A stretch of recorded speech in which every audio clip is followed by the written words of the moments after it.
Hello to all, welcome to theCUBE. I'm super proud of tonight's show. Hope you'll enjoy it. That's the lineup. President Obama saves the internet satellite networks, digital telepathy, you heard it right, Bill Cosby's meme of trouble, the Social Watch, and a lot more. Yes, here we go.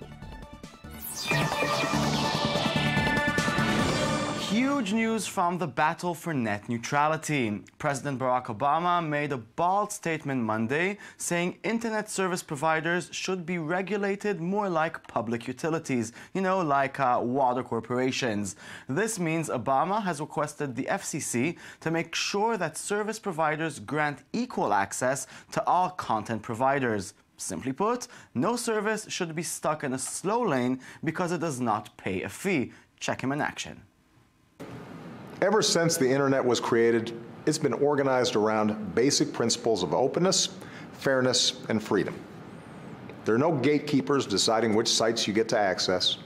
There are no toll roads on the information superhighway. This set of principles, the idea of net neutrality, has unleashed the power of the internet and given innovators the chance to thrive. Abandoning these principles would threaten to end the internet as we know it. That's why I'm laying out a plan to keep the internet free and open. And that's why I'm urging the Federal Communications Commission to do everything they can to protect net neutrality for everyone. They should make it clear that whether you use a computer, phone, or tablet, internet providers have a legal obligation not to block or limit your access to a website. Cable companies can't decide which online stores you can shop at or which streaming services you can use. And they can't let any company pay for priority over its competitors. Okay, Obama's stance was met by intense protest from telecom companies and Republican lawmakers who are aiming to enable bigger profits for telecom monopolies on web traffic. Earlier this year, the FCC was flooded by nearly 4 million comments after it proposed new internet traffic that would allow content companies to strike commercially responsible deals to ensure their content loads smoothly and swiftly. Why is everyone so excited? Well, we're excited because Jonathan Klinger, lawyer, digital right movement founder, and activist, is with us in the studio to explain it all. Good evening, Jonathan. Good evening. So, are you excited too? Well, I'm excited that the United States adopted net neutrality. It's a bit too late, but it's a big thing. In Israel, we already have it. It was a material change here, and it means that they can't discriminate. Software, people can't let you not use Skype or tell you you have to use Microsoft Messenger. You need to search in Bing and not Google, and you can't watch videos on YouTube. Let's explain it really, really simply to people who still don't grasp the concept of net neutrality. Why would someone tell me I cannot use Skype anymore, for example? Let's say you're a Comcast subscriber, and let's say you want to view YouTube, a video on YouTube. In order to watch the video, you have to have an agreement between YouTube, Google, and Comcast. When you do so, they have to pass traffic from one side to the other through a pipe. And when your service provider regulates the pipe and says, well, I want to give this and this bandwidth through this pipe, and if people pay me more, I'll give them a bigger pipe, then you actually hurt neutrality. You say that you prefer a specific channel over another channel. And it doesn't matter if it's a website, YouTube, or Netflix or whatever, a service, Skype, or file sharing, which is also a part of net neutrality. Service providers will not be able to limit your file sharing software from downloading content. Okay, so why did Barack Obama do too late, too little, like you said? He said he's too late. It's too late because net neutrality is a thing from 2002, 2004. It's a thing because from then you saw how service providers interfered with telecom traffic. They brought you crippled devices, they brought you crippled software and crippled services. They wanted you to pay more because they could, because they know that people like Netflix and they can charge Netflix. I'd say it's a very interesting business model. You have a nice website, pay us, so people will access it faster. So since then there was a big fight, And net neutrality was almost over when the FCC ruled, or actually the court ruled, that the FCC can't regulate the internet. And now Obama comes in, and it still has to pass through legislation, but he says this will be a thing. And once he will push and provide us with the right legislation, we can have these What you just said, is it binding in any way in the meantime? Can the FCC ignore him? Well, the FCC can ignore him, they can avoid him, they can accept whatever he says. The FCC currently does not have the right legal authority. In order to do so, they'll have to change the laws in the United States. So Obama has to press the lawmakers there to change the situation. And until he does that, it's a nice statement, it's cool, it shows he's a good person, but it's worthless. Do you personally think that someone can really stop the big telecom giants? I mean, it's big, big money, isn't it? Yeah, but on the other hand, and we'll go back to our little Israel, recently one of the service providers settled in a lawsuit which was filed against it for infringing net neutrality and paid millions of shekels to customers and to the plaintiffs because they interfered with file sharing. So actually, this will be a big thing because even if there's big corporations who donate a lot of funds to campaigns of people who go against net neutrality, then on the other hand, we have plaintiffs who go for net neutrality in class action lawsuits. We have companies like Google, Amazon, Netflix that go all the way and tell people this is a good thing, this will help us have a better internet, and they have their own lobby. And we hope that their lobby is stronger at the end. So sorry for simplifying, but I'm a simplifier. Who's going to win? It's uncertain. Money is going to win, like people know. Whoever has the more Senate seats, the more seats later in the FCC, will be the party prevailing. But in order to win here, we need first to change the laws of the game. And in order to do that, we need people pushing, and people like President Obama pushing is a great start, but we need more people there. Okay, well, thank you very much for coming and explaining it all to us. It's a bit complex to understand, so thank you again. Thank you. Let's move on. Forget Facebook drones and Google balloons. Elon Musk wants to give the entire world internet by launching hundreds of satellites into space. After shaking up the automobile world with his electric car venture, entrepreneur Elon Musk has set his sights skywards in a bid to bring the internet to the billions who still lack access. Musk is working on the $1 billion plan to launch 700 microsatellites, less than half the size of the smallest communication models currently in use. The Wall Street Journal reported the owner of electric car maker Tesla is working with Greg Weiler, a satellite industry veteran and a former Google executive. Awesome. Researchers at the University of Washington just demonstrated that two people could work together telepathically to play a video game. How did that work? Well, one of the subjects could see the game but had no controller. His partner had a controller but couldn't see the game.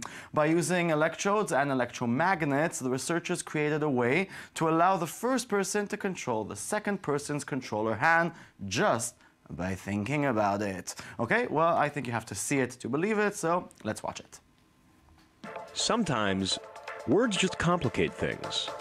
What if our brains could communicate directly with each other, bypassing the need for language? At the University of Washington, researchers have performed what they believe is the first non-invasive human-to-human brain interface. During the experiment, I'm wearing a cap for a procedure called electroencephalography. The short form for that is EEG. On our side, we first map the part of the brain that controls my right hand, and this part is actually on my left part of the head. Then we use this machine to generate electrical fields. The researchers work on opposite sides of the campus and through the internet. Rao, the sender, sits in front of a computer game in which he has to defend a city by firing a cannon. Stocko, the receiver, with no ability to see the game and his hand positioned over a touchpad that will fire the cannon, waits for a command directly from Rao's brain. Yes! Wow, wow, wow, wow, wow. Okay, exciting. Now, if you're feeling ill, there is one thing you should really not be doing. Well, that's Googling it. Most of us already know that if you start Googling your symptoms, within about 5 minutes, you'll be convinced you're suffering from a brain tumor. Amateur Google diagnosis is such a bad idea that in Belgium, the government actually set up a very intelligent campaign aimed at those symptom searchers.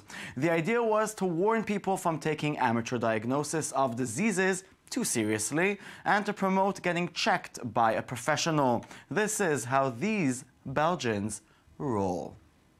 I have a deadly disease, and I'm going to die in 6 weeks.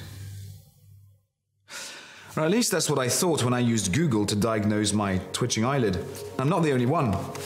Instead of consulting a doctor, 75% of the population uses Google to diagnose their symptoms. And on the internet, well, anyone can be a doctor. And most cures you'll find online only make things worse.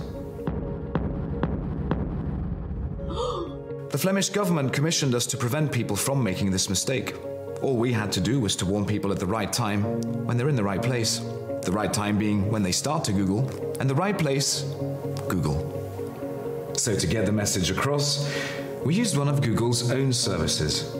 We created a Google AdWords campaign and displayed our message as the first hit for the first top 100 most Google symptoms. Don't Google it. Check a reliable source. Don't Google it. Yeah, I never did that, by the way. I don't know why. Okay, and today on our ongoing segment, People Who Don't Understand the Web, we've got veteran comedian Bill Cosby. Well, Bill Cosby invited the internet to make memes about him, providing a tool on his website so that anyone may easily do so. As you might have guessed, it's backfiring beautifully. Of course, as you might have also guessed, this has not produced the sort of fun Cosby was perhaps hoping for when he agreed to open himself up to the internet. Many immediately took advantage of the vulnerable Cosby, who probably just wanted to share, well, a laugh or two. Most people on their best days would consider this a really bad idea, but following 13 rape accusations, it's a really, really, really bad idea. Sorry, Cosby. Sometimes when we take a picture, we try to be unique and original, but seeing that many other people thought of that exact picture is, well, one frustrating feeling. It even has a name, Vemodalen. A new video containing 500 photos, each from a different photographer, examines the way we picture the world. It's smart stuff. So we all spread out, looking for scraps of frontier, trying to capture something special, something personal. As if we're afraid of being captured ourselves. So quickly pegged for exactly what we are. So easily mistaken for someone ordinary, just like everyone else. It should be a comfort that we're not so different, that our perspectives so neatly align, that these same images keep showing up again and again. It's all right if we tell the same jokes we've all heard before. It's all right if we keep remaking the same movies. It's all right if we keep saying the same phrases to each other, as if they had never been said before. It's all right. It's comforting. No, it's super sad. Wow, let's move on. Now, here's the weirdest commercial we've seen in a while. It's for a fake product which doesn't exist, so it's even weirder.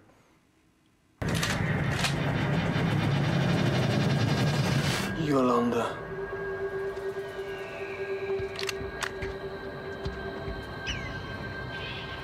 You have what we're looking for,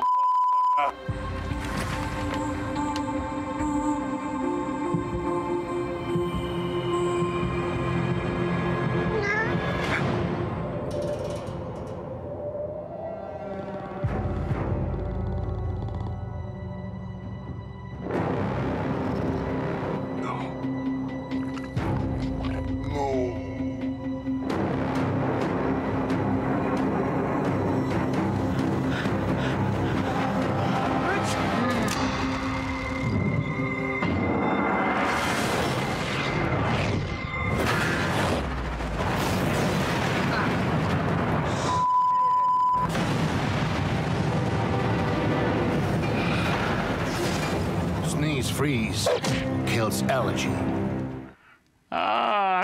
Cats that are devilish are scary. Yeah, okay, that's it. This show is over. Thanks for watching. You too, Cat, if you're there, don't take it personally. That's it. We'll be here tomorrow. You can log into our Twitter and to our Tumblr. It's TheTube24. And always remember, the biggest adventure you can ever take is to live the life of your dreams. That's Oprah Winfrey! Goodbye.